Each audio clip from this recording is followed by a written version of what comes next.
কিয়ামতের ময়দানে এই উম্মতের পক্ষে এবং বিপক্ষে সাক্ষ্য দেওয়ার জন্য নবী করিম সাল্লাল্লাহু আলাইহি সাল্লামকে আল্লাহ দাঁড় করায় দেন।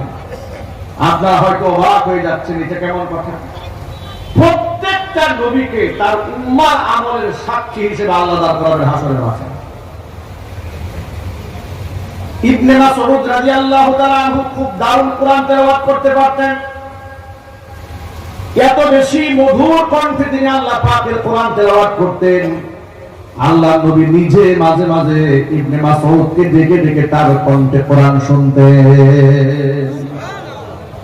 একদিন নবীজি ইবনে মাসউদকে ডেকে বলেন যে মাসউদ ইকরা আলাইহিল কোরআন, আমাকে কোরআন শোনান।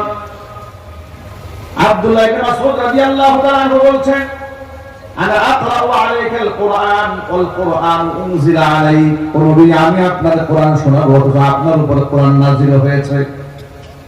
আল্লাহর নবী জবাব দিয়ে বললেন, উহিব্বু আন আসমাআল কোরআন মিন গায়রি, আমি কোরআন কারীম তেলাওয়াত করতে যেমন ভালোবাসি, পছন্দ করি, অন্যের জবান থেকে কোরআন শরীফ শুনতেও আমি নবীজি বড় ভালোবাসি।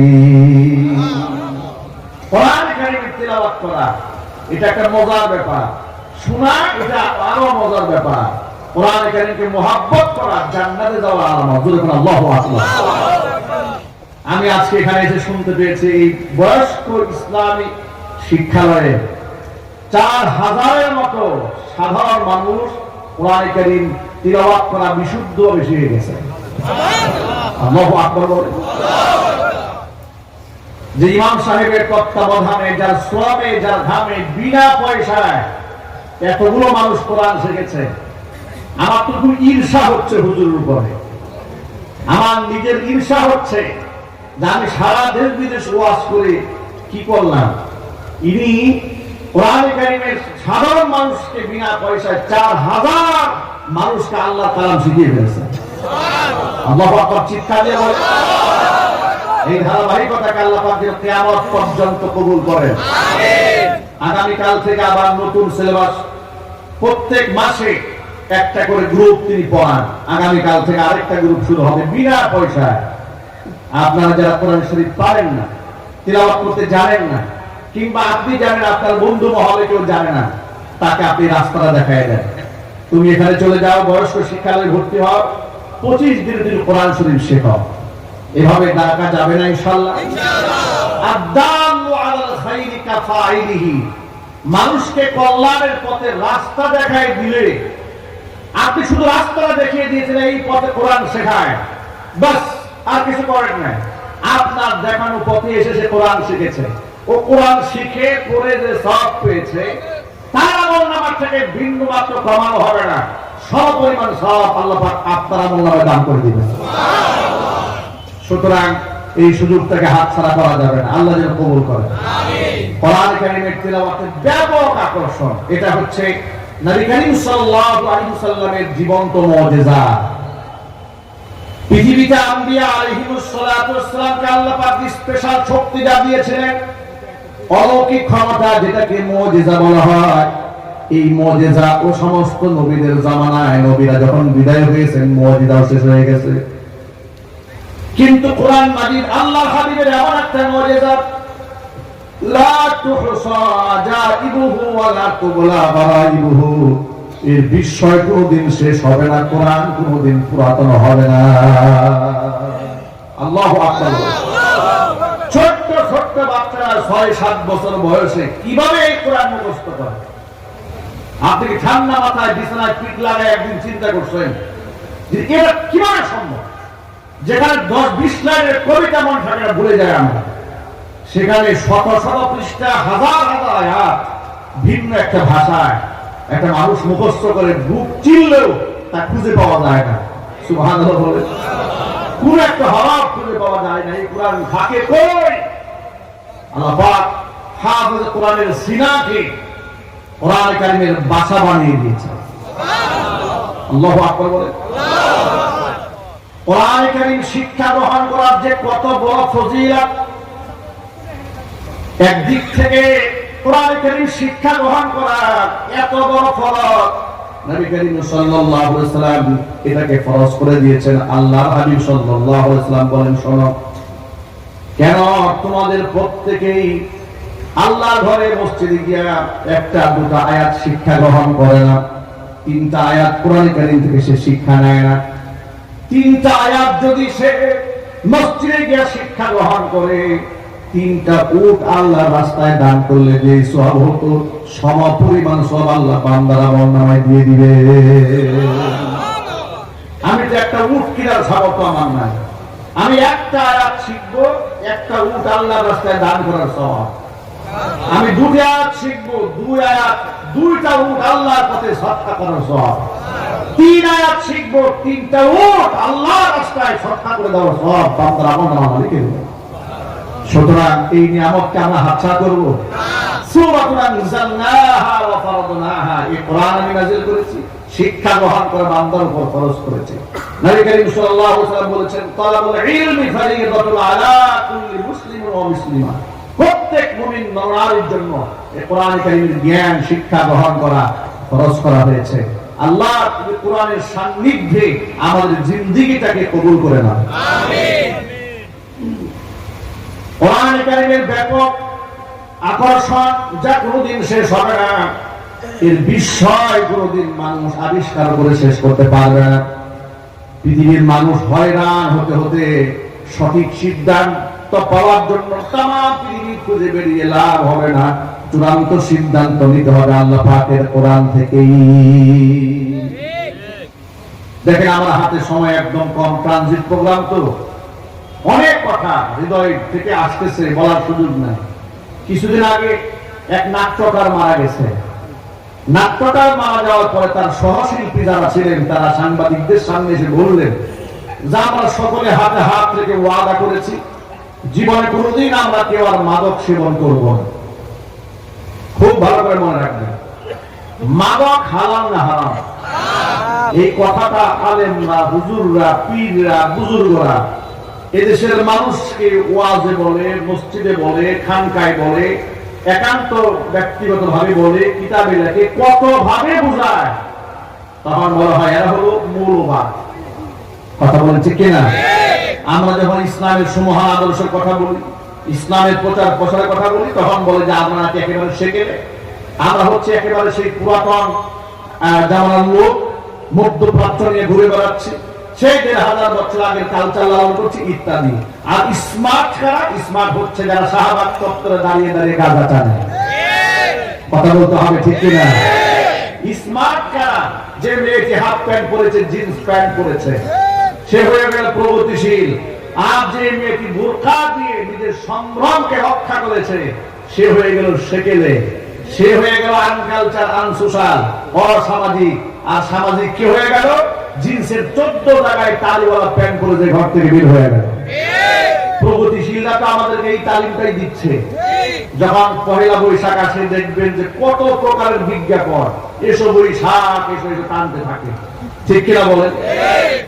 হাজারো অপকর্মকে, অপসংস্কৃতি একেবারে খুব সুন্দর করে সাজিয়ে গুজিয়ে রূপরেখা তৈরি করে বাংলাদেশের মুসলমানদের কালচার হিসেবে শেখাবার জন্য কত প্রকারের পাইতারা চলছে।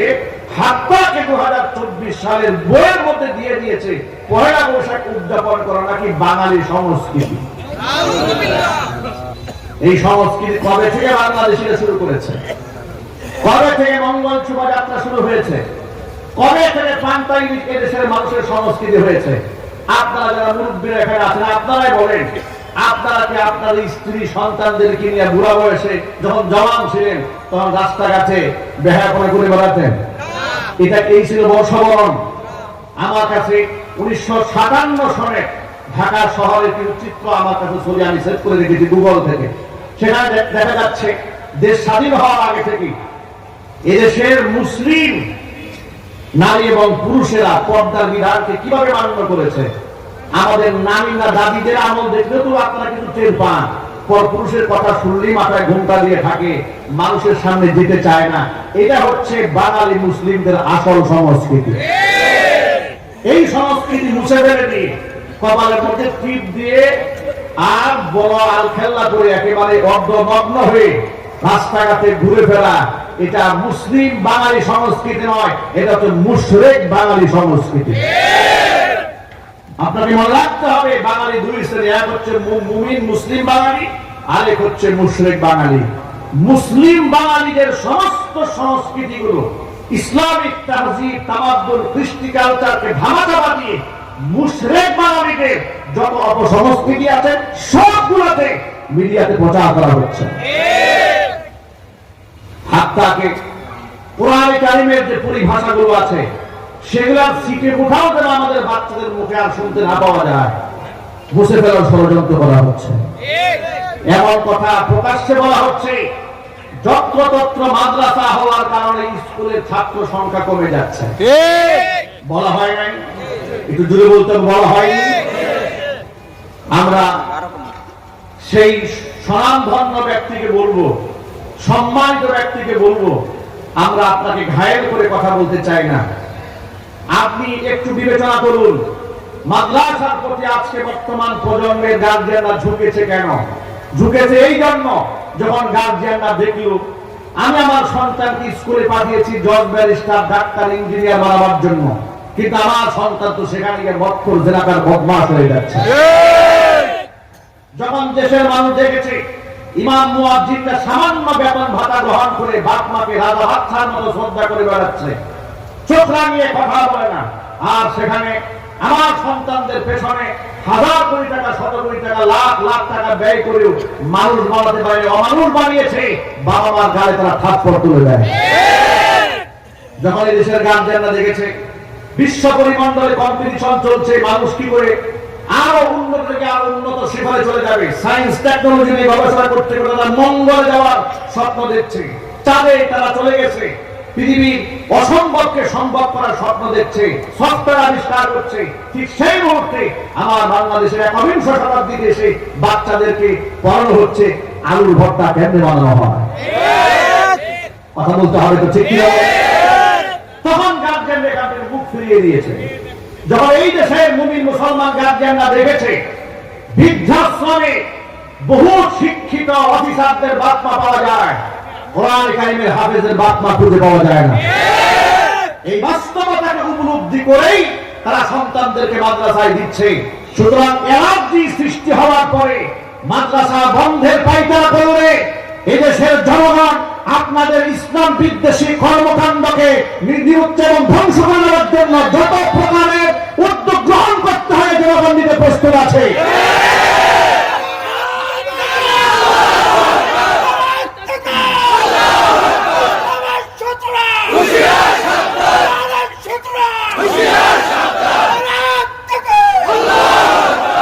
ওদের কত এলার্জি, মাদ্রাসায় ছাত্র বাড়লো কেন? আর বেটা তোদের তো লজ্জা হওয়া উচিত, যেখানে কোনো বরাদ্দ নাই, যেখানে শিল্প কল কারখানা থেকে লাখ লাখ কোটি কোটি টাকা বরাদ্দ আসে, রাষ্ট্র থেকে তহবিলও দেওয়া হয় না, মানুষকে দাঁড়ে দাঁড়িয়ে গিয়ে কওমি মাদ্রাসার শিক্ষকেরা বাবার দায়িত্ব পালন করছে। কথা বলতে হবে, ঠিক কিনা?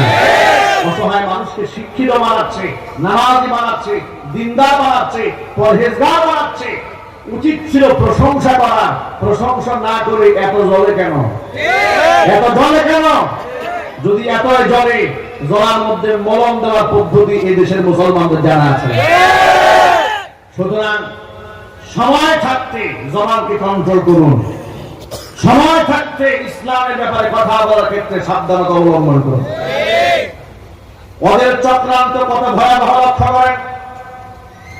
ওরা তো ইসলামকে সহ্য করতে পারে না, ইসলামিক পরিভাষাগুলোকে ওরা বরদাস্ত করতে পারে না। গত ২১শে ফেব্রুয়ারিতে বাংলাদেশের উল্লেখযোগ্য একটা স্যাটেলাইট চ্যানেল, নাম তার এটিএন নিউজ, এটিএন নিউজের টক শোতে এক বাংলা সাহিত্যিক বুদ্ধিজীবীকে দাওয়াত দেওয়া হয়েছে বাংলা ভাষার ফজিলত বয়ান করার জন্য। তিনি বাংলা ভাষার ফজিলত বয়ান করতে গিয়ে টেলিভিশনে বসে বসে বলছেন, ইদানিং বাংলাদেশের তরুণ প্রজন্মের মধ্যে একটা কালচার দেখা যাচ্ছে, তারা কথায় কথায় ইনশাআল্লাহ বলে, মাশাআল্লাহ বলে, জাযাকাল্লাহ বলে, আলহামদুলিল্লাহ বলে। এটাও নাকি বাংলা ভাষার একটা বিকৃতি। আবার মিডিয়া আবার ব্যাখ্যা করে বলছে যে যখন জিজ্ঞেস করা হলো আপনি কেমন আছেন, তখন তার বলা উচিত ছিল আঙ্কেল আমি ভালো আছি। খুব ভালো করে শোনেন, মনে রাখবেন, পচা দুর্গন্ধ জিনিস যতই চাপ দিয়ে রাখেন এটা কিন্তু চেপে চেপে রাখার জিনিস না। ও বলেছে যে আলহামদুলিল্লাহ বললে বাংলা সংস্কৃতি উল্টে যায়, বাংলা ভাষার বিকৃতি হয়। আমার নিজে একটু ব্যাখ্যা করে বলা উচিত ছিল আঙ্কেল আমি ভালোবাসি। এটা হচ্ছে আঙ্কেল ভাষার গোলাম, এটা হচ্ছে ব্রিটিশদের গোলাম, ইহুদিদের গোলাম। কথা বলতে কি? এই গোলামেরা আমাদের ইনশাআল্লাহ সহ্য করে না, আমাদের মাশাআল্লাহ সহ্য হয় না, আমাদের সালাম কালাম বরদাস্ত হয় না। এটা নিয়েও আমাদের অ্যালার্জি। এটা কি বাংলা ভাষার বিকৃতি? আমি একটু উদাহরণ দিয়ে একটু ইতিহাস স্মরণ করে দিতে চাই। প্রথমত শোনাতে চাই আল্লাহ পাকের কোরআন থেকে যে আয়াতটি আমি আমার খুতবার মধ্যে তেলাওয়াত করেছি। কেন আমরা কথায় কথায় ইনশাআল্লাহ বলি, একটু কারণটা শোনেন। ১৫০০ বছর আগে নবী করিম সাল্লাল্লাহু আলাইহি সাল্লামের কোরআনের আকর্ষণ থেকে মানুষকে যখন ফেরানো যাচ্ছিল না, যেহেতু কোরআনের আকর্ষণ থেকে মানুষকে ফেরানো সম্ভব নয়, কারণ কোরআনের নূর এটা কার পক্ষ থেকে এসেছে? আল্লাহ রাব্বুল আলামিন যেখানে ঘোষণা করেছেন ইন্না নাহনু নাযালনা যিকরা ওয়া ইন্না লাহু লাহাফিজুন। কোরআন নাযিল করেছে আমি আল্লাহ, সংরক্ষণের দায়িত্ব নিজ হাতে গ্রহণ করেছি।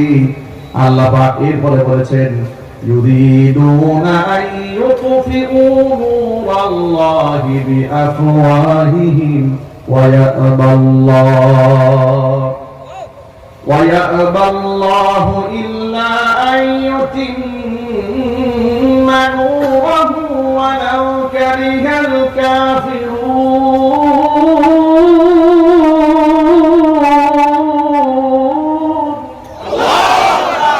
আল্লাহ পাক বলেন আমার নূর খেয়ে ওরা মুখের ফুৎকার দিয়ে নিভিয়ে দিতে চায়, ওরা পারবে না। আমি চ্যালেঞ্জ গ্রহণ করলাম, ওদের কলিজার মধ্যে যত যন্ত্রণা হোক না কেন আমি আমার নূরকে পূর্ণ করে ছাড়ব।